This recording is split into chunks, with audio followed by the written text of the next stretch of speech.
Boom, boom, boom, boom. This is Jared and I'm back. All right, guys. All right, man. I'm hyped, man. I hope you guys get hyped. All right. I'm the host of Warriors Quest, Jared A. Brown. We're going to have a treat tonight, okay? All right. I've got a very special co-star, and we've got a very special guest. And man, please share this. Don't be stingy. All right. Please share this because we've got just a great segment tonight. This show, we're going to go over miracles and rising up. All right. We're going to be talking about a miracle. We're going to be talking about somebody who's really rising up right now. And I'm going to do that now. I'm introducing to you, okay, my co-star tonight. All right. My co-star is Tay Veasey. All right, from Memphis, Tennessee, founder and CEO of I Am Art. All right, somebody who is now, I'm going to call an author. I'm so proud of what he's doing right now. All right, and I'm proud to bring him on as a co-host tonight. And I'm going to hopefully get some more information from him himself. Here we go. I'm bringing him on co-host.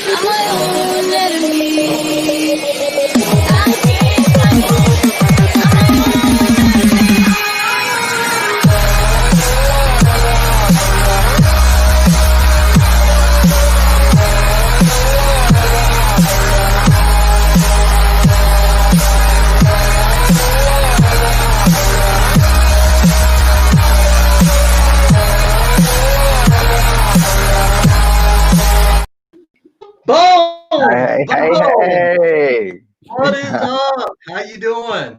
I'm good. I love that introduction. I was getting pumped backstage now. Nice. That's what it's about, man. I'm trying to get everybody pumped up because I'm pumped up, man. Yeah.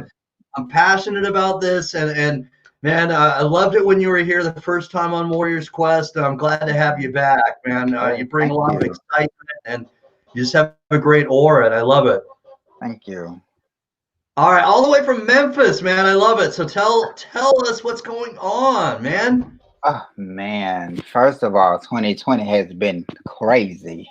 Yeah. But outside of the pandemic, it's been such an amazing ride. For you guys who should know by now that I finally released my first debut book, my memoir, Becoming a Living Testimony, which I am super excited to finally have that gift out to the world and to be able to share my side of the story now that I've had reached 15 years post-transplant, kidney transplant that is.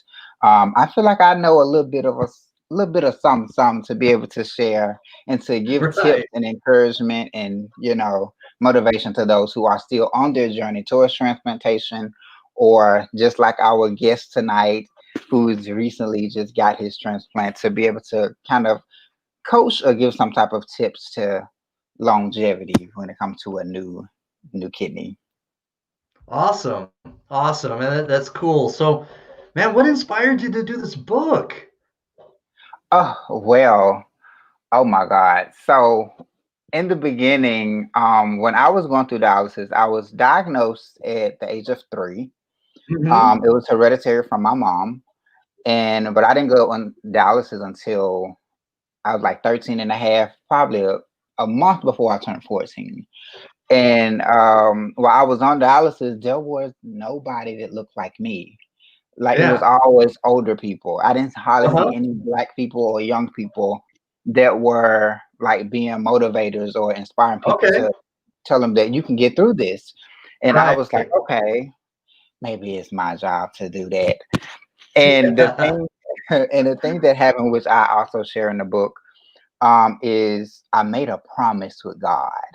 All While I was right. on dialysis, I heard that it's people that be on dialysis like 10 plus years. And I was like, okay, wait a minute.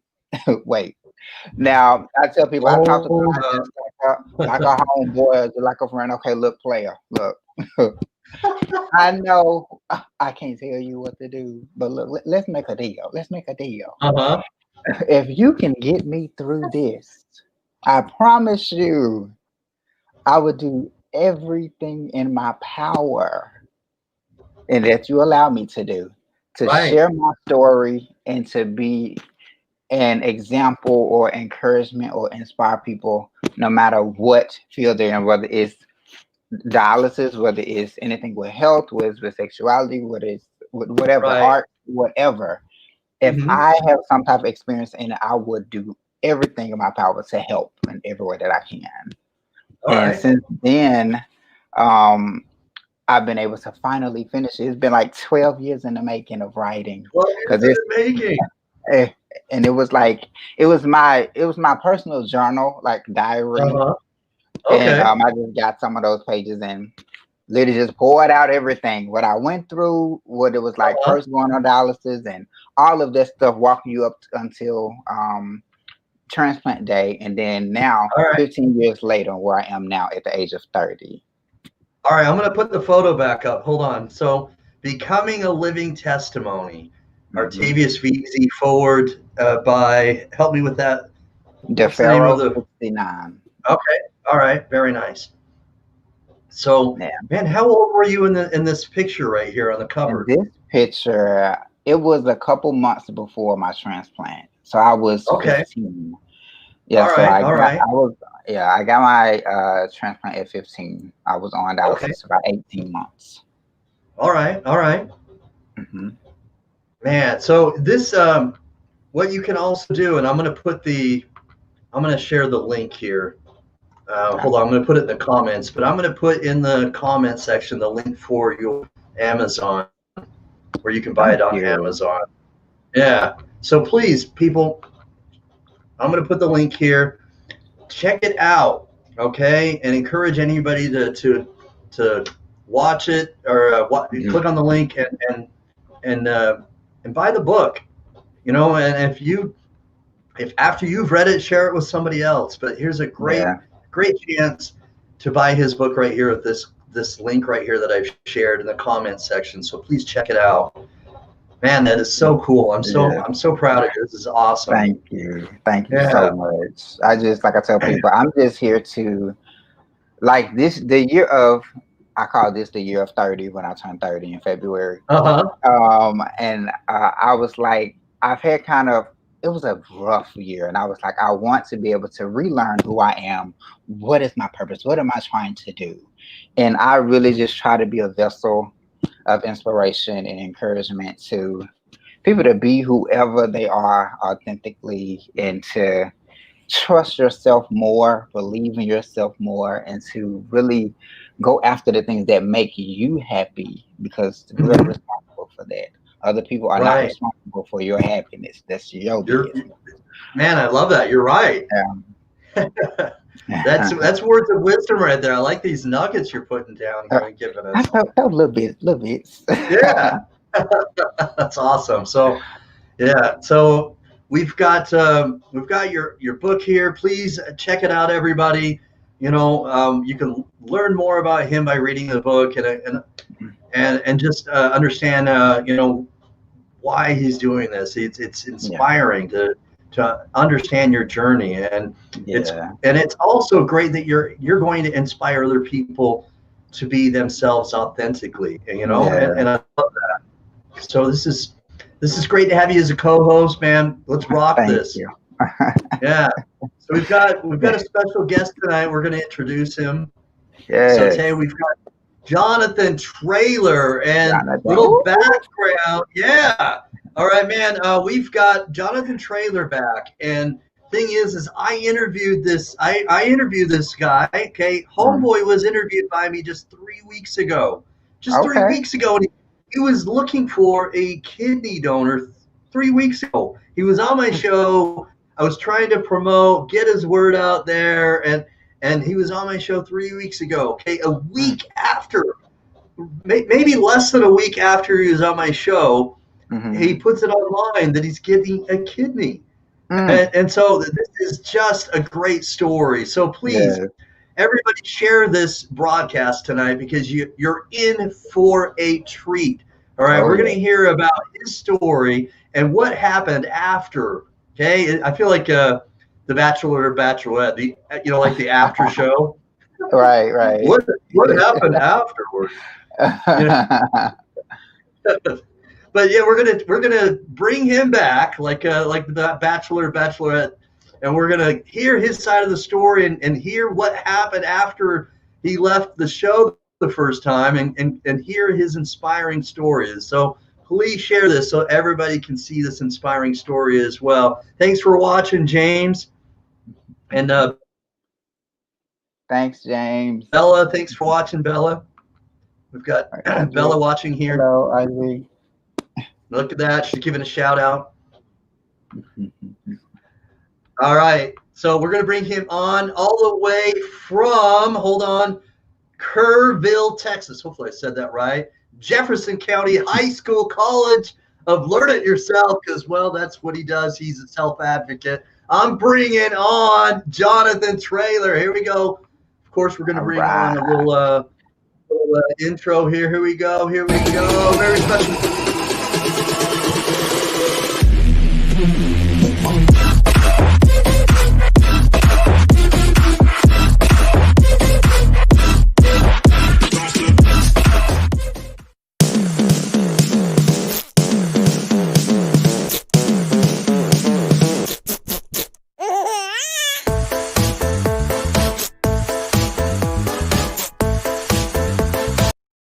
And in this corner, we've got Jonathan Traylor. Hey, Jared. Man, I like that intro. Champion, man. Heavyweight champion. Man, what is up? What's going on, all right, guys? Hey, guys, I'm going to move you around. Hold on. All right. There we go. I'm just moving around, so we've got Jonathan in the middle. So, all right, center stage. We got spotlighted right here in the middle, Jonathan. How you doing, man? I'm doing great, man. God is good. I just wanted to tell Art, man, your story, just a few little bits that you gave, man. Your story is inspiring. I would love to hear more. Oh, thank you. Man, thank you. It just sounds amazing. So, sounds like you're an overcomer, sir. Yes, he is rising. Yeah, he's rising up, man. And Jared, man, and then I appreciate you having me on the show once again, sir. Appreciate you. You're welcome. Yeah, the pleasure's all mine, because this gives me an opportunity to help others get inspired. And there's one thing that I love doing is giving hope. And by having you guys on tonight, it gives people a slice of hope. Yeah, that's right. Good. So what I'd like to do, that's kind of like my mission now is to try to give people hope. Hopefully my testimony will give somebody out there, some encouragement and some hope. Yeah, absolutely. With a capital H, we're going to give hope out there. It's going to be capitalized, all caps, whatever we're going to do. We're going to give out hope tonight. And we've got Bella giving you a shout out to Jonathan. Lisa Baxter, thanks for watching, sister. Then we got Jason. Thanks for watching, Jason. Your buddy Jason, you know Jason. Oh yeah, Jason's my homie. I love Jason. Yeah, what up, Jason? Yeah. And then Steve, thanks for watching tonight, Steve. And everybody, please share this. Yeah, please share this. Okay, but we're bringing you back again. I kind of feel like Chris Harrison bringing back the Bachelor or Bachelorette. We're bringing you back. And we're going to get your side of the story here. Yeah. So, 3 weeks ago, okay, you were on the Warriors Quest show, and and then how many days was it after the show that you? What was it? Just like 2.5 weeks or something like that. Yeah. So, I mean, if you want me to, I'll go ahead and go into the story. Or do you have more questions? Please, okay. I'm going to put you solo. Please tell us a little bit of how this all went down. So, I was, just doing the same stuff where I was advocating, for myself and trying to, get the word out that I needed a kidney. I just continued with that and working with Kent Bressler and KidneySolutions.org. Can't thank them enough. If you're looking for a kidney, you can always reach out to Kent Bressler and KidneySolutions.org. But I had done a couple of these live interviews with you, Jared, Uncle Jim Myers, and Steve Belcher, and all of a sudden, I got a phone call from a friend in Kentucky, and that's where I grew up. I grew up in Louisville, Kentucky. Um, Mm-hmm.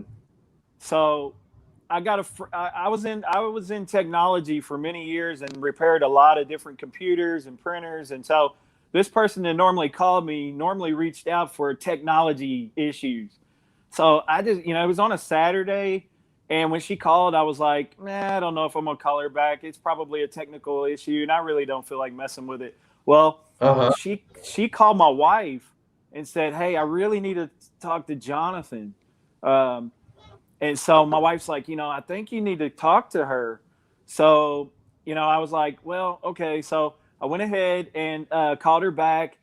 And, and it wasn't the fact that I didn't want to help her. I just, I had a lot going on Saturday. And I was, Kent had told me, this is how it's going to happen is it's going to, just you'll be involved with something during your day. And all of a sudden you'll get that call. And so I got the call and called her back. And when I called her back, I was just blown away about like what she was actually saying to me. And what she was saying was her brother had, I won't go into too many details with him, but he was going to pass away, sadly and Mm-hmm. unfortunately. And, I had grew up with them. We had went to the same church, grew up as friends. Our families knew each other. And, they had actually got together and realized that Scott was a donor. My donor's name is Scott. All right. And Okay. he was a donor and that he was going to pass away. And they had gotten together and met and said that they would want to send a kidney to me and by direct donation. And she called me and asked me if I would be willing to take Scott's kidney. And I was like, I was blown away because at first it was like, a friend, I was finding out a childhood friend was going to pass away. And of course, it was bittersweet. And I went ahead and said, as long as everything's, healthy on that side, it would be an honor for me to take his kidney. Um, and then of course, we consoled each other. She was, very emotional. It was an emotional, bittersweet moment. Wasn't expecting that type of phone call. Wasn't expecting the transplant opportunity to come that way, but it did. And Mm-hmm. thanks be to God. But I had to reach out after I got off the phone with her. I immediately called my advocate. Of course, my wife already knew, so she was in the room when it was going on because she could hear what was going on. So she already knew firsthand. But so I felt like the next step I needed to do was call my advocate.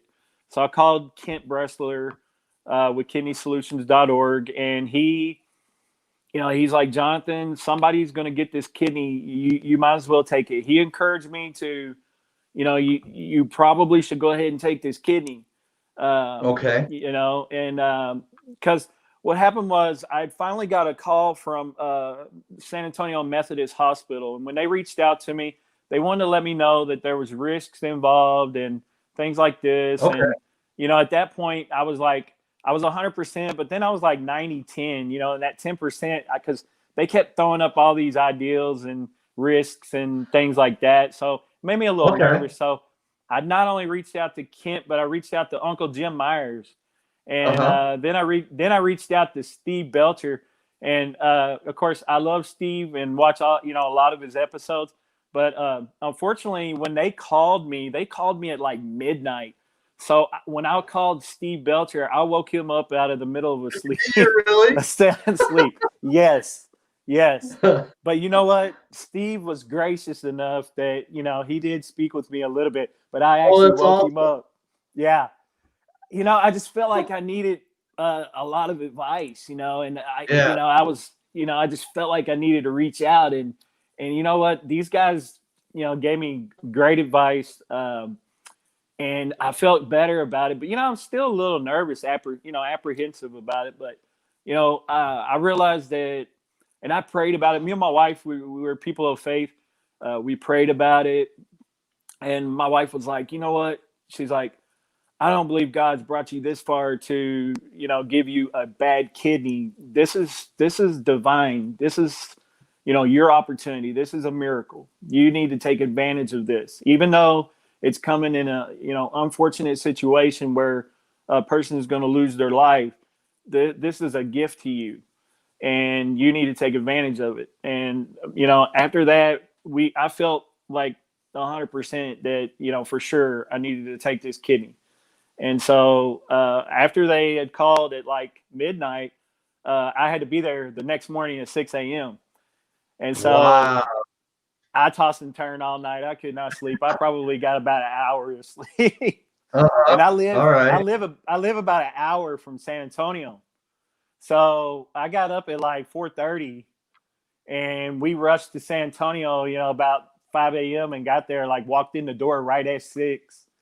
And of course, with COVID going on and everything like that, I had to basically sign in and kiss my wife right there at the door. And they put her in a waiting area. Well, at first they put her outside in her car, Okay. which was kind of unfortunate. And then they like changed their policy to where they was going to allow one person to come in. So she got lucky enough to come back in, which was amazing because, I was like alone in there, and it was just like, I'm fixing to have this major surgery. I'm in here, which I'm never alone. I always have God with me. Sure. But, having a person, is, having that support person with you, it goes a long way. Right. Uh-huh. And, not to give you the whole loaf, but we had some things going on in our family that was kind of crazy. So like my son was going to college that week. My daughter was in Louisville visiting family in Kentucky. She was visiting her grandparents. She was due to come back that following Saturday. So we had to like FaceTime her and then talk it over with my son that basically, man, I'm not going to be able to take you to college and see you off. We're going to have to do this now because I've got to go get a kidney tomorrow, Wow. And so We're my juggling son was, quite a bit there, huh? yeah. But you know what? Like I said, my son was gracious. He said, you know what? This is your opportunity, Dad. You need to take advantage of this. And, luckily I'd already been up to the college where he's at in Abilene like 3 or 4 times. So I'd already knew what he was fixing to go into. And, but yeah, man. So we showed up and, I got prepped and, but then there ended up being a delay because my kidney was coming by flight. So they came in, my surgery was, wow. yeah. So my surgery was due at 1:30 in the afternoon. Well, they came in and said, I'm sorry, we have to delay till 7:30. Oh my gosh. So, yeah. Talk about anticipation. Yeah. So my nerves at that point was like, man, give me the happy juice and make it a double. Because I was like, I was nervous, man. So I turned on the TV. I was trying to relax and just watch some TV. And then I was like, turned the TV off and decided to maybe, pray a little bit and stuff like that. But then my wife, they was like, well, we're going to be able to bring your wife back once we take you down to prep.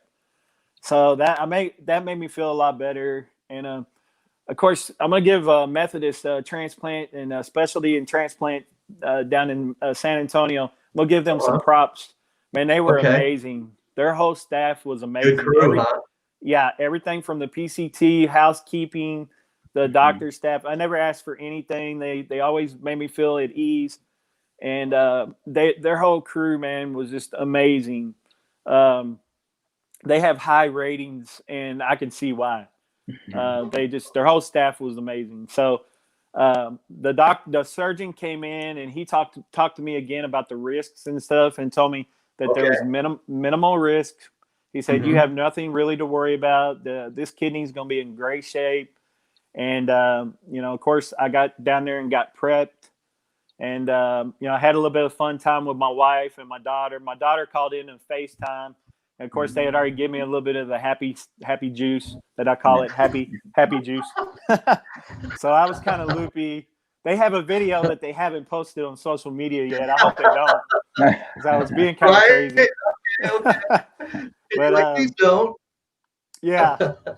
But all in all, man, they pulled me in. I remember seeing the surgeon back there work whatever he was doing with the kidney. and the anesthesiologist had put the mask on me. He said, take a couple of deep breaths. And after that, that's all I remember. And I woke up, you know, and basically was in the ICU, and I was in pain. I remember that. They immediately started morphine, of course, which if that doesn't make you loopy, nothing, right. nothing's going to make you Right. loopy. But Exactly. But that stuff kind of messed with me a little bit. So they ended up switching me to Tylenol with codeine for pain. But all right. you know, my pain level wasn't too awful. You know, but it was pretty rough the first night. I would say it was probably like between a 7 and 8 out of 10. You know, Really? between 0 and 10, it was about a 7 or 8.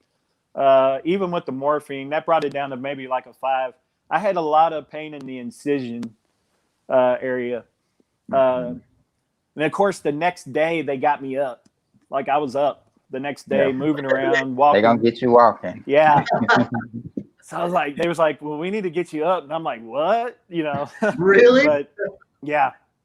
But, you know, I got up and I got to moving around. And, you know, of course, I had a Foley catheter at the time. And they hadn't taken that out yet. But, you know, I started getting stronger right away. And then they moved me from the ICU. The next morning, I was in a normal, you know, just regular hospital room. So I'd left the ICU within like the 24-hour period. And so I could continue. I mean, I have the story's a little bit longer if you want me to continue. No, we'll have you continue a little bit. Okay. I have a question, and then I'll give some time for Tay to ask a question as well if he wants to. But my question is that, okay, when you were thinking about getting insight, all right, and you know you were contemplating taking the kidney, right? What led you to call these people, and you know what was your inspiration in regards to reaching out to these people, and why did you choose those specific people? I felt like they were a great support and knowledgeable. Anytime you can gain knowledge from people that know things and are knowledgeable and have been there before, like Kent Bressler, he's a 33-year recipient of a kidney from his brother. So he's already been there. Yeah. He's already done that, you know. And then Jim Myers is a recipient as well. Right. And Steve Belcher, he works in dialysis, and he's got plenty of years of knowledge. You know, so these guys are a wealth of knowledge. So I thought, why not reach out to these guys and try to get some insight from a wealth of knowledge, you know? And I just felt like it was a smart decision for me, especially when they were running all these risks by me and things like that. You know, I felt like it was just the right thing to do. Right. And I definitely respect you for that, because there's a lot of people who don't reach out because either their pride is too high or they don't want to feel stupid or anything. But the thing is, if you don't know something, reach out to people who do know. Right. And when it comes to our health, as far as like when it comes to the kidney transplant, it's very scary. Now with me, I had mine when I was 15. So I was a teenager. So I didn't know what was going on. But luckily I had my mom who had a kidney transplant already. So she was kind of my coach through the whole process. So my experience wasn't quite like yours. So I kind of had a little coach there with me along the way. But I definitely try to encourage people also in the book to reach out to people who know about it. And if you have any questions, call somebody, reach out to somebody. Don't try to guess it or try to figure it out. In the beginning stages, get all of the education you can get, because that's what's going to help the longevity of the kidney. Yes, sir. Well, better coach than your mom, you know, because my mom's been a great coach in my life too. So especially when you said she was a kidney transplant recipient as well. So that was amazing. Yeah. So hey, listen, fellas, Bella's got a good question. I want to put it up here. So what immunosuppressants do they have you on, Jonathan? I'm on the Prograph and the Cell Set. So I'm on 2 milligrams of the Prograph and the 450 milligram of the Cell Set. Okay. All right. And I take those twice a day. So I'm on a 12-hour regimen. I do 6:45 in the morning and 6:45 in the afternoon. Okay. All right. We have our phone set with an alarm to, it's time to take the medicine alarm. All right. Very cool. Yeah.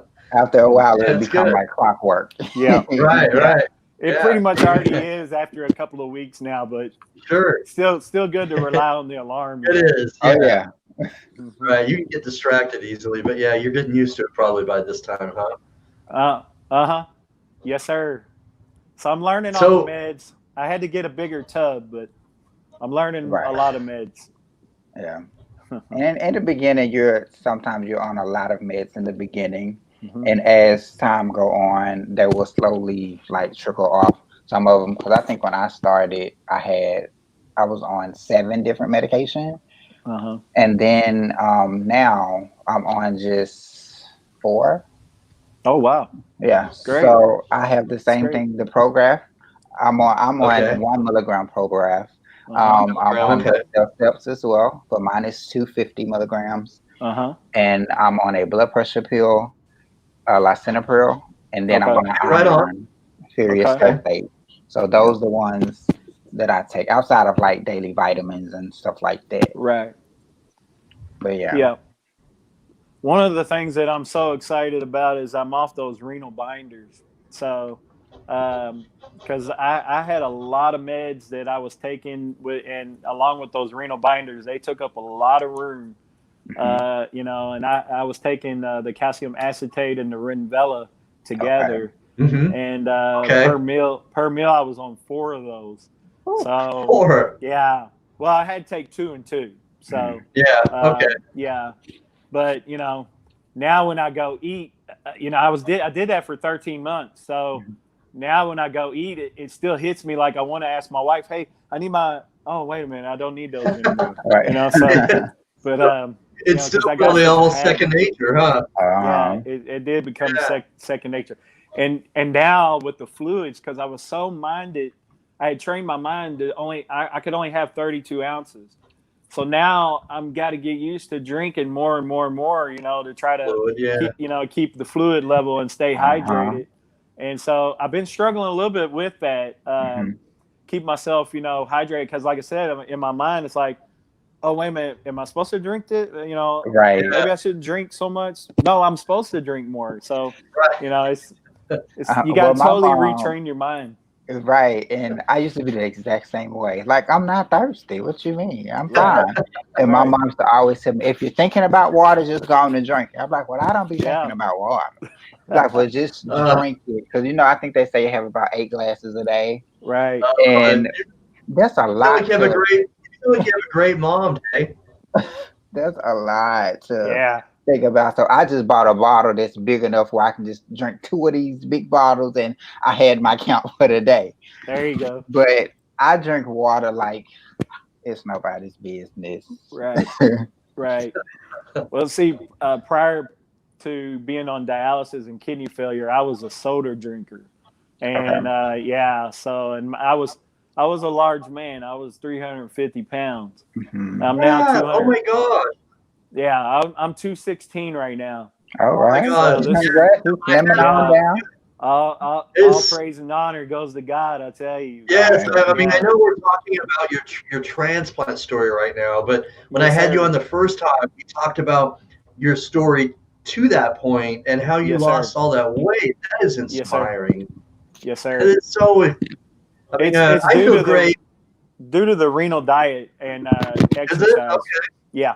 All right. So you tried to do both, and how did you feel like you got the energy? Because there are some people, some kidney warriors who feel like they don't have the energy. They struggle with fatigue.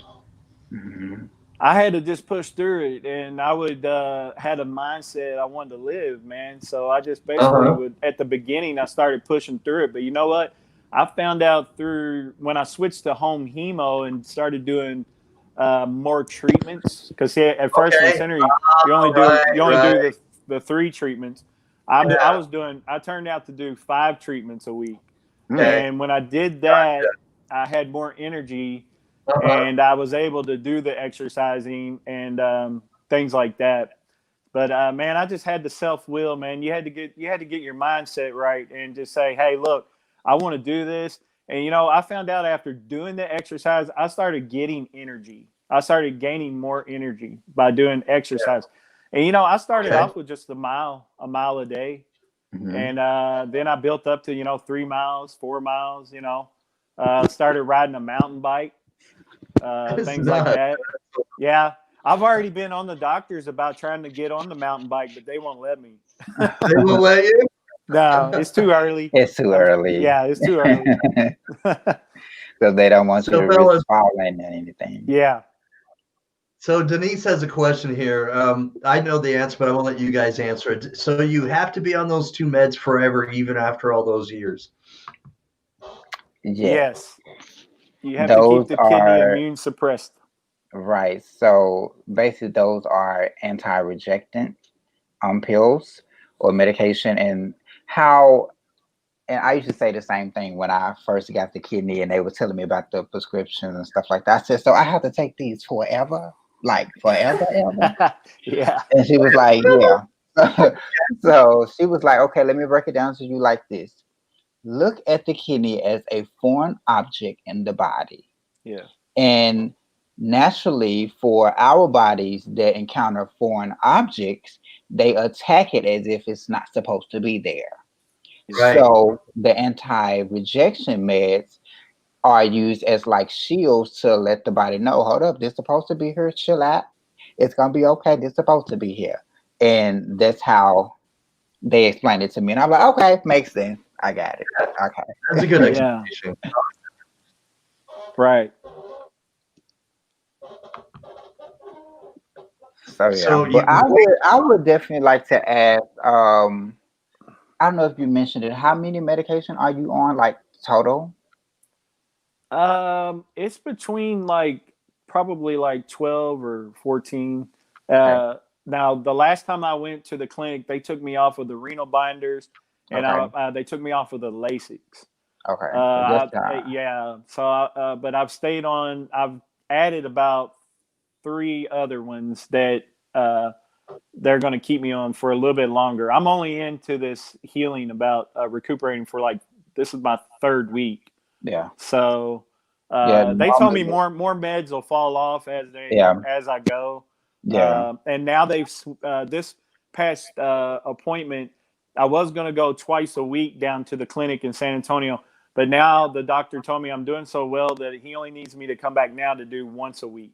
There you go. Yeah, so they're liking where my creatinine is at, and they're liking where all the numbers are as far as everything. And they need me actually to start eating a little more junk because they said that my phosphorus level is because my phosphorus levels are still too low. Like I said, my mindset is renal diet. Right. And I haven't been able to break myself to go to eating some potato chips or something like that because I just don't want to fall back into renal failure ever again, Yeah. So once you go through that, man, you just never want to experience that again. Right. It's definitely like I mentioned to people all the time. Before I had my kidney transplant, I went to a camp called Camp Okawina, and it was filled with other dialysis patients and of different types of dialysis, whether it's peritoneal, whether it's hemo, either of those. And to see those children just being so free and not caring, it opened my mind and shifted my mindset. And that's why I try to tell people it's not about the type of adversity you go through. It's all about the mindset and the perspective that you have with it. Right. Because if you can have a certain mindset or perspective about a certain thing, it would be so much easier for you to digest. Right. And that was definitely easier for me because I know I used to suffer with body images as far as self-esteem was just all the way out the window. Yes, sir. And I used to have the smallest body. I still have a slim body, but I graduated high school at 81 pounds. Oh wow. And, Wow. right. So here I am 30 now, just getting to the 120s. So it's like it's definitely been a journey, but Yes, sir. it takes a lot of discipline and having positive people around you. And Yes. that's how I've been able to keep my head in order Yeah. and keep things So, going. so I want to ask about that. So, and I do agree with you wholeheartedly, Oh especially, yeah.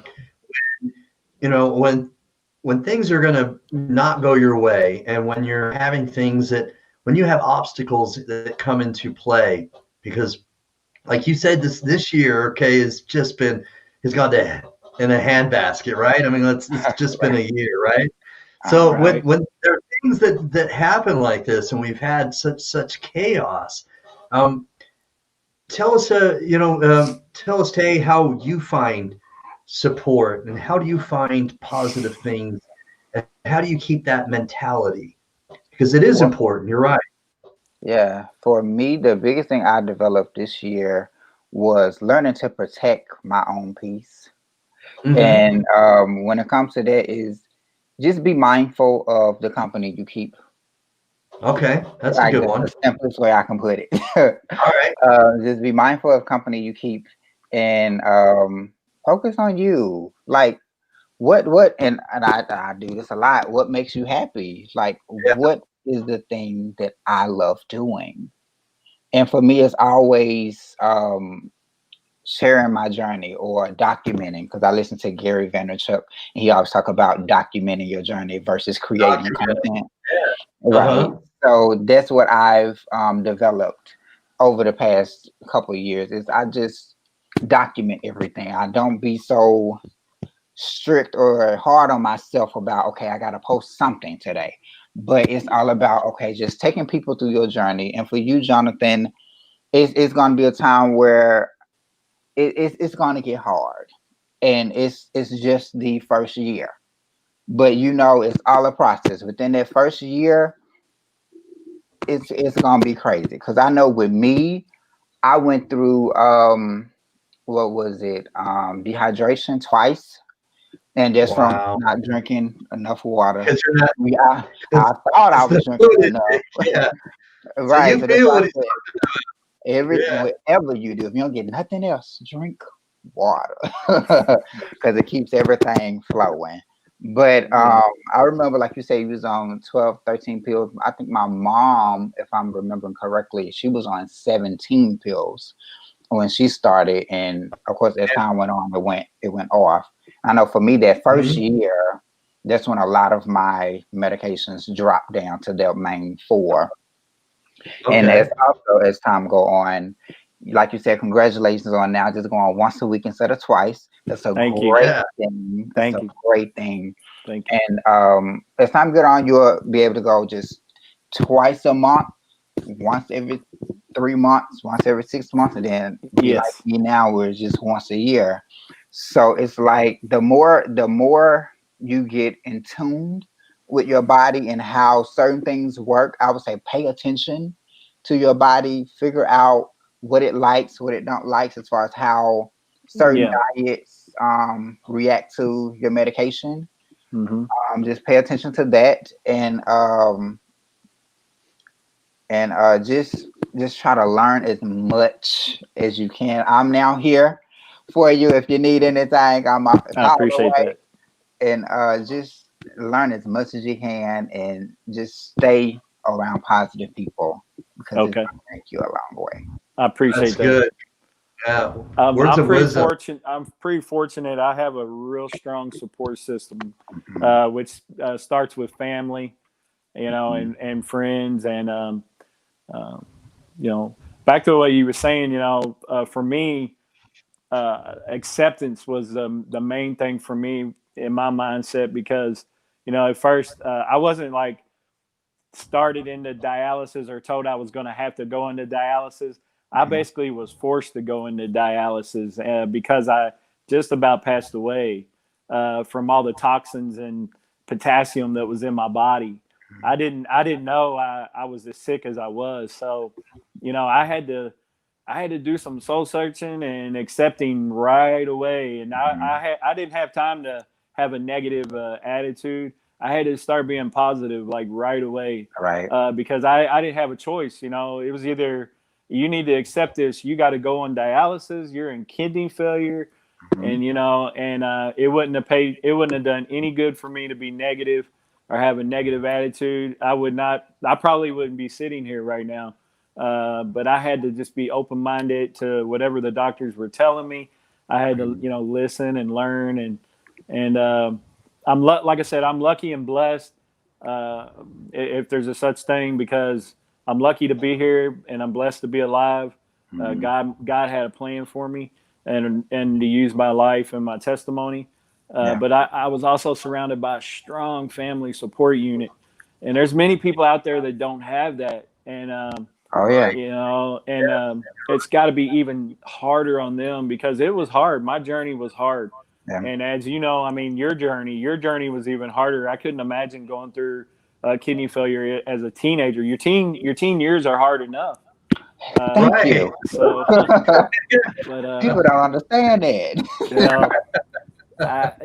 I can only imagine.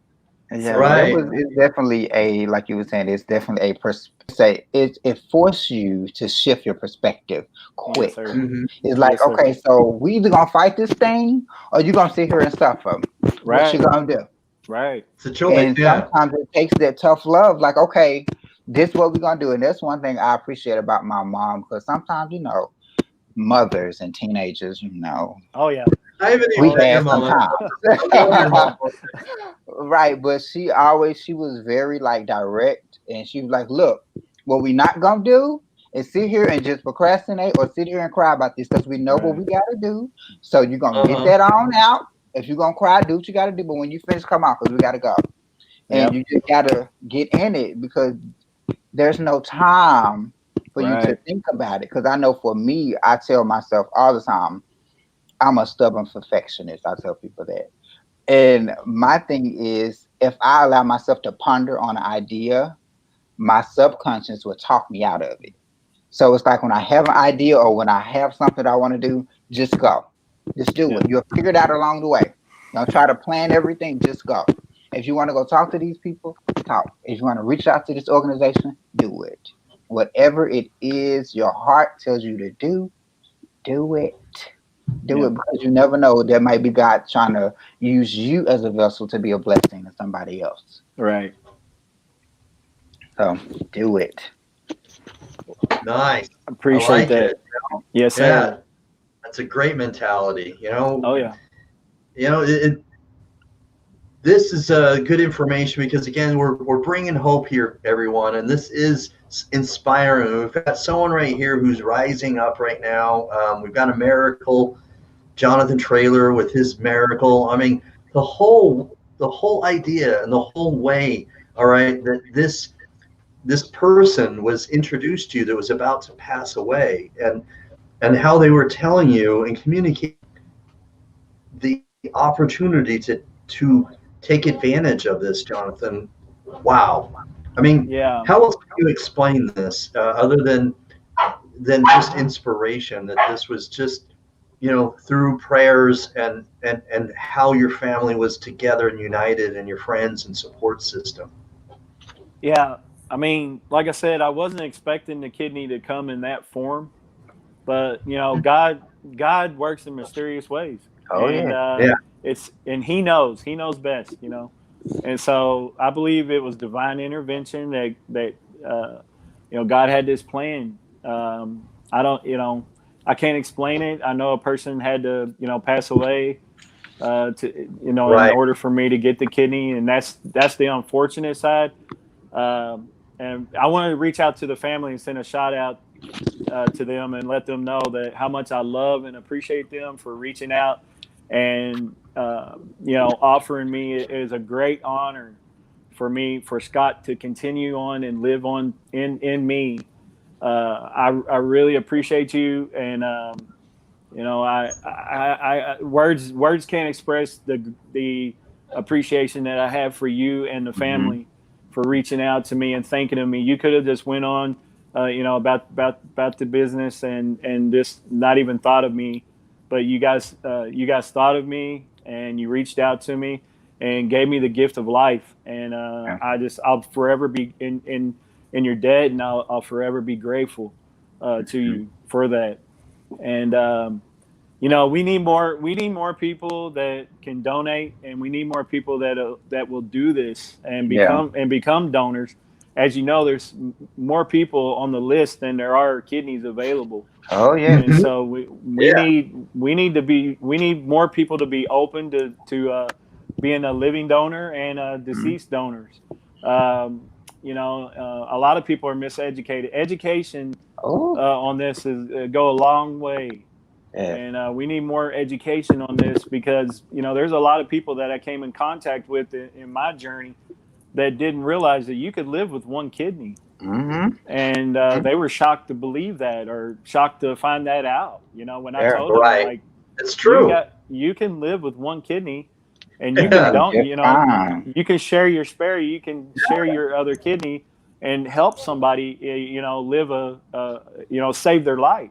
Yeah. And a lot of people they just don't have knowledge of it. I'll be honest with you. I was one of those people before I went on dialysis. I couldn't tell you anything about dialysis. I just thought it was a strange word. I didn't know what it was. I had no clue. Yeah. But I got educated with it. Yeah. And that education goes a long way. I thought it only was like for old people, because I always hear old people. Right. I was like, what? I'm 13. What are you talking about? I'm not 60. That don't happen to me. But I got a rude awakening. Yeah. But I would definitely say, Jonathan, is with you now being a part of the recipients family, as you know, it's up to us, the recipients, to be able to share our stories and for us to be more transparent and more open, to be that testimony or that blessing for other people, because a lot of people don't know about living donors or the type of myths that's out there about kidney transplant and all of that stuff. And it's up to us. So not only are we educating ourselves about it, but we have to educate other people to be a blessing for other people, if that makes sense. Because people just don't understand how important it is to pay attention to your body, take care of your body. You don't even think about it. And for me and the only Black person on the panel today, it's like high blood pressure just runs all up into African Americans, and we don't really pay attention to our health like that. A lot of us, especially men, we don't go to no doctor. Right. We are. I feel it. I feel it. I mean, I think that I would totally agree with you. Maybe Jonathan, you will too. Sometimes, 100. Man, seriously, it's difficult as men to go to the doctor. Yeah, exactly. And I take lisinopril. I've got high blood pressure, Tay, and and so I try to get checked regularly, and I take my medicine. But but my wife will kid around sometimes because I'll be fevered or something, and and it's almost like 2 or 3 days before I have to go see a doctor. But we can be stubborn that way. You're right. Well, shout out to my wife Melissa that's watching. If it wasn't for her, I wouldn't be here. I was being a stubborn man, and I laid in the bed for 2 or 3 days before, she basically, and she was on me those 2 or 3 days. You need to get up and go to the emergency room. Something's wrong. That's right, Melissa. Keep doing it. She had the intuition, that something was wrong, and she just kept pushing me. And I was being a stubborn man, and it almost cost me my life. I'm being honest with you. I'm being real. I was moments from death. But my wife kept pushing me, and finally, we made that 911 call, and the rest is history. But the nephrologist there at Methodist Hospital in San Antonio, she told my wife, she said he was just moments from death. So.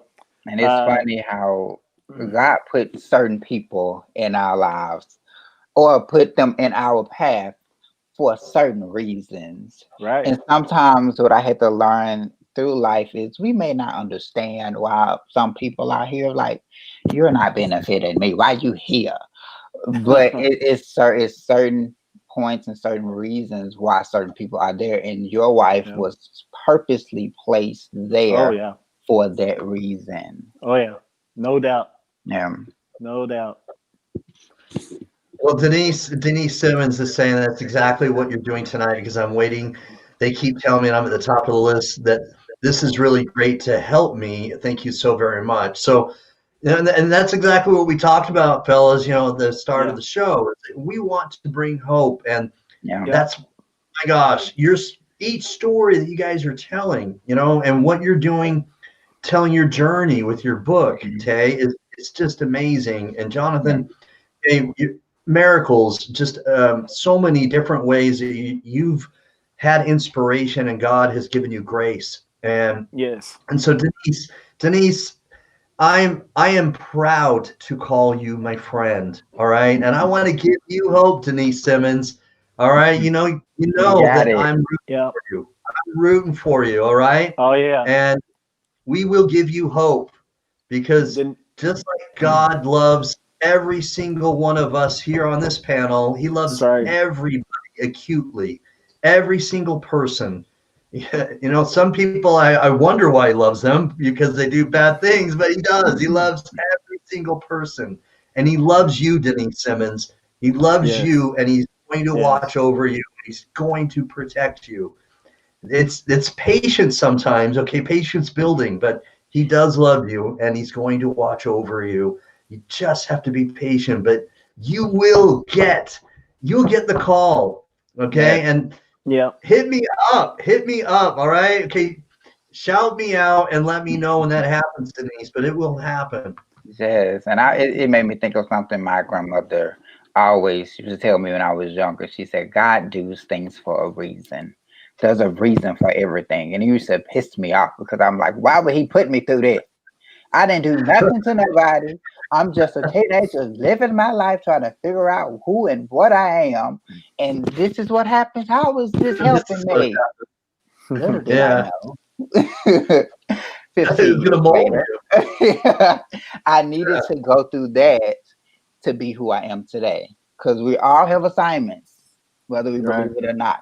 We Right. all have assignments, and sometimes it's attached to our purpose. And that's one thing we have to figure that out. What is our purpose? What is the thing that we are assigned to do while we're here? And I feel like that's one of my things, to be able to share my story, whether no matter what part of my story it is, to be a blessing to somebody else, to show that it happened to me. Me too. We can get through it. But it's all about the mindset and perspective you have over anything. Like, they told me I couldn't work. They told me I couldn't go running because I'm a runner. And they said I can't run. I can't. It's a lot of things they said I couldn't do. But here I am today, and I've done all of There you them. are. That's Yeah, right. you're overcoming.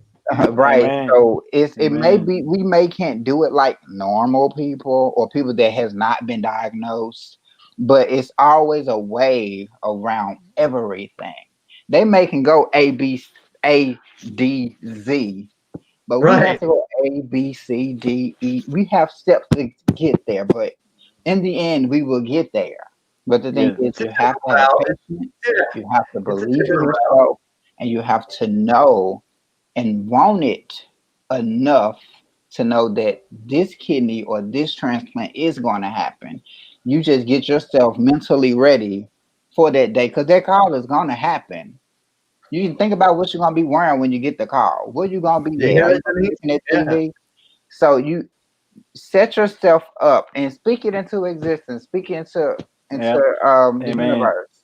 And I'm Amen. Yeah. all big about that. Just speak positivity over your life. Do all of your Yes. stuff, because that helps Yes. us going. It's so cliche, but those little things triggers the mind to be like, okay, I can go one more day. Like, sometimes you'll wake up and you're like, I just don't feel like doing nothing today. I it's enough in the world going on. I just want to lay here in my little clamp or whatever and don't do nothing. And I would be the first to tell somebody I went through suicide twice. Twice. once while I was on dialysis, and the second one after dialysis. Afterwards. And it was Mhm. like the devil will come and try to disrupt what God has in store for you. I can't tell you enough. And one thing that I have learned is that if God didn't have a plan for you, the devil wouldn't even be messing with you. That's So right. clearly, that should let you know that He has Amen. a plan for you. Because if He wasn't, the devil wouldn't be messing with you. That's That right. would be good. But He's True. disrupting and trying to stop you because He know how powerful you're about to be, or how Mhm. powerful you are. So Amen. believing that, trust yourself. I can't stress that enough. Trust yourself that you can do it, and you will. Amen. End of that, man. That's so inspiring. Thank you, Tay. Yeah. Mhm. Words of wisdom for Yeah. sure. Some golden nuggets of wisdom right there. I love it. So I, we're I would say we're to coming to the Denise, end a little bit. continue to be positive. Yeah. Because as what he was saying, just to concur, I would try to speak positivity every day, and it would Mhm. help carry me through. Like you said, I can go on one more day, Mhm. and so I would just tell you to just continue to be positive and believe that it's going to happen, and God's going to carry you through. It's going to happen for you. Mhm. I truly believe that, and that's what it did for me. Yeah. Because the way that mine came, I would still be waiting on the list. I know I would, because I was an O. My kidney was O, and O is one of the longest wait. I was told 6 to 8 years, Woo. and yeah, my coordinator was telling me you're going to probably wait between 6 and 8 years, Mhm. and unless you get a living donor. And Yeah. so I ended up only 13 months on dialysis, and that's a relevantly short time compared to some. Mhm. I mean, you got Right. people out there 10, 15, 20 years. Mhm. These are warriors that are still on dialysis. Just I couldn't Say that again. imagine doing it. Say that Like, again, though, Jonathan. I want to spend oh some time talking about that. Okay. Okay. Type O. Type yeah, type O. O. All right. Yeah, Old 6 to 8 years. yeah, down here in San Antonio area. So Where that's what you're they told me. regionally. Yeah, 6 to 8 So type years. O.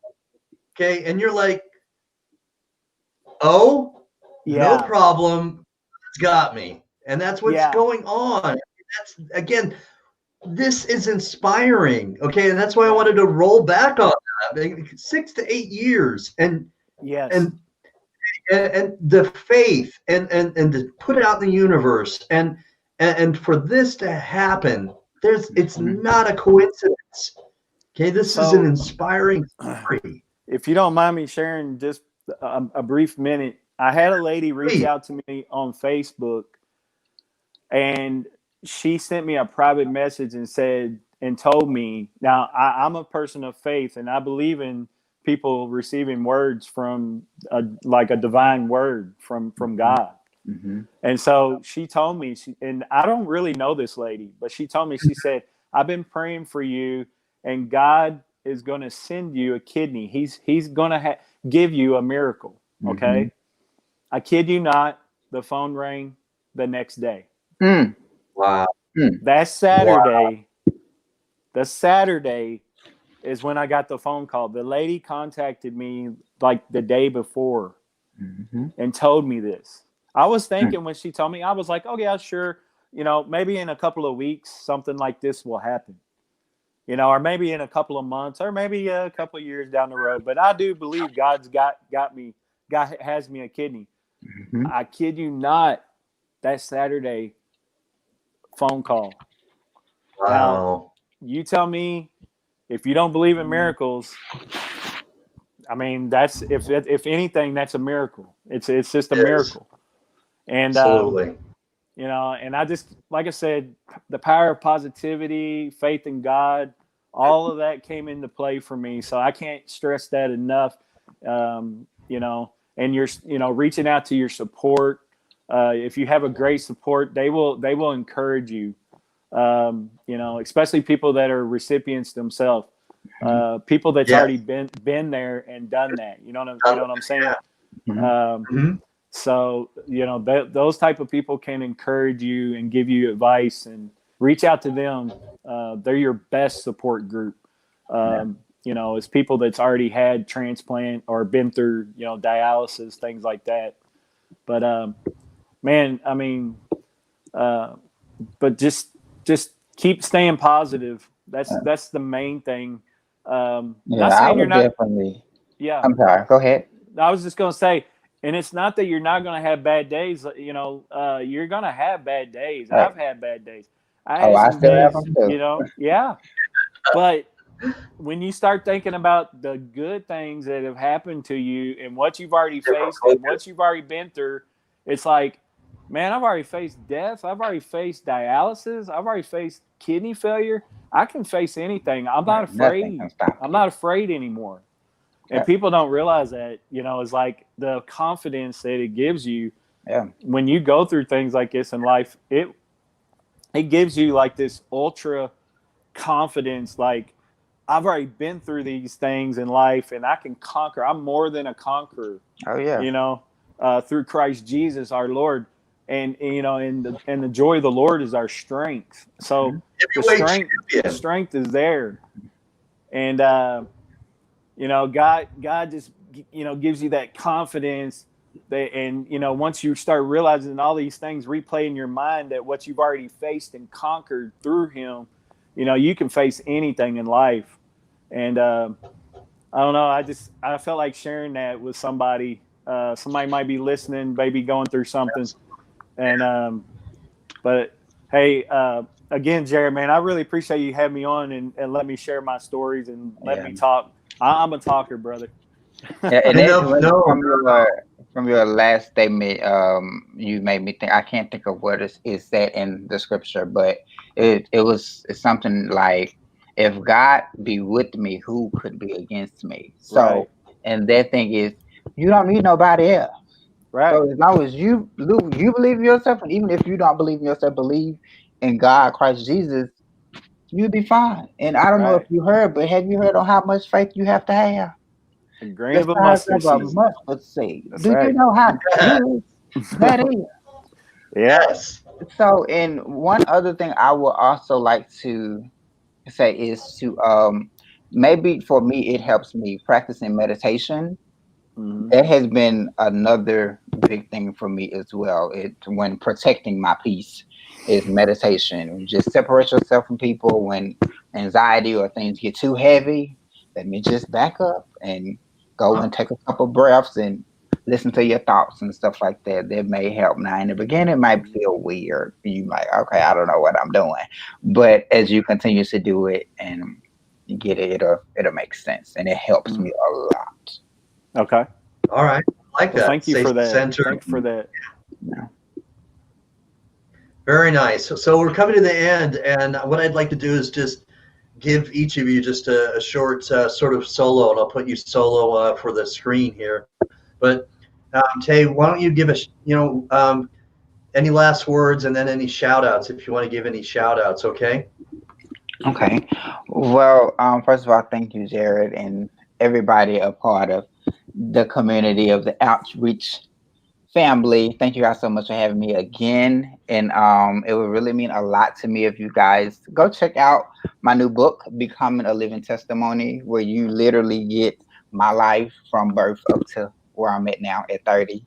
And my journey, going from before I was diagnosed with kidney disease, when I was diagnosed, and when I was cured with my transplant. And to just support it, I really, really appreciate it. It's been amazing so far. It haven't even been 2 months, and the love has been overwhelming. And I'm so happy that it's becoming a blessing to other people, because that's all I'm here to do, is to share my story to hopefully inspire or encourage at least one person. If I can help one person believe in themselves and to witness someone who went through suicide or who went through mental illness and all types of different adversities in his life and still come out on top and do things that they said he couldn't do, and to even go to the Olympics to be now a gold medalist. Like, who does that? And it's such a blessing to be able to share and to be such a witness and a living testimony to help. So that's what I would like to say. And thank you to all of the supporters, my bestie, my grandma, my mother, everybody who supports me. I love y'all and thank you. Thank you. Honors. Oh my gosh. My biggest pleasure. Thank you. Thank you so much for coming on. May God continue to bless you, okay? Thank you.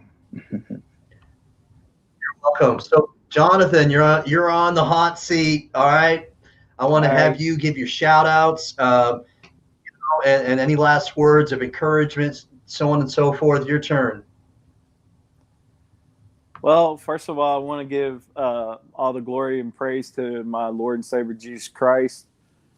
Secondly, I want to give credit where credit's due, because this is really where it started with me, was with my my friend and my advocate, Kent Bressler. Just want to tell you how much I appreciate you and everything you did for me.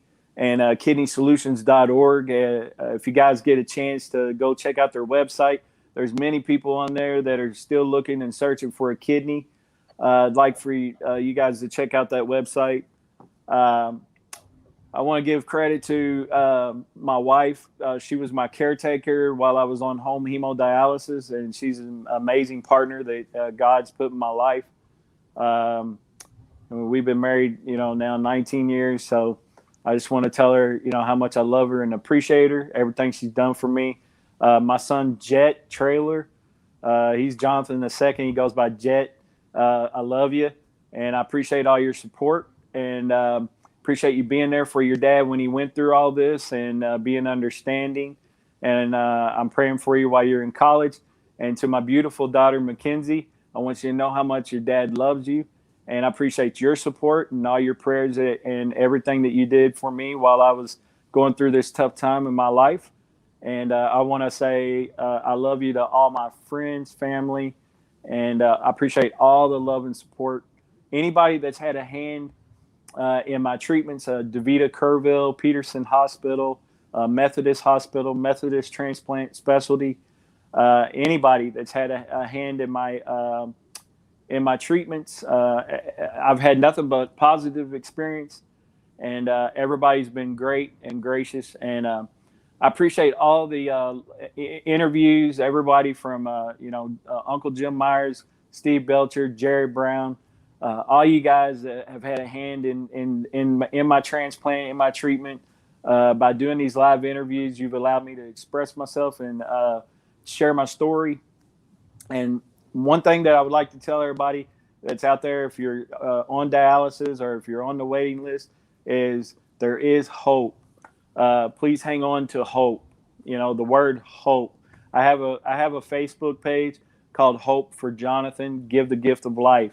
That word hope was like embedded in my brain, and I would just that word to me is inspiring.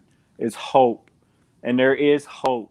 So just hang on to hope, even if you have to. Like I just continue to say it because it just helped me so much. Is hope, and that I would like to leave you with that word. If I could leave you with anything, is the word hope. And blessings to everyone out there. Amen. Amen. Man, boom, hitting it out of the ballpark, man. I love it. Hope is what we're giving people, and I hope and pray that is exactly what people are spoon-fed tonight. Okay, feast on this like you would the words of Christ, because this is what we want. All right, we want people to feel inspired. We want people to continue to grab onto the hope. Thank you, Jonathan, for giving hope tonight. Thank you for coming on. You're welcome. Appreciate you. Thank you. Because I love to give hope, and I want everyone to have that. And this is just it's been such a pleasure to have you back, brother. I wish you nothing but happiness, and I appreciate that. Your family. Thank you very much, man. You're very welcome. Nothing but love. Thank you. I appreciate you. All right. God bless. God bless. Yeah. God bless. Thanks. All right, man. Everybody, thank you for watching. We've been inspired. I know I have by Jonathan Traylor.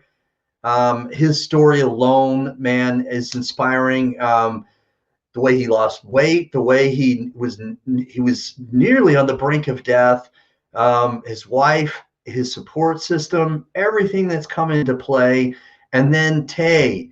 All right, Artavius Veasey, his journey is inspiring. All right, having to as a teenager go to dialysis and to be courageous enough and to 12 years in the making to tell his journey in a published book. Please check his book out. Buy it, please.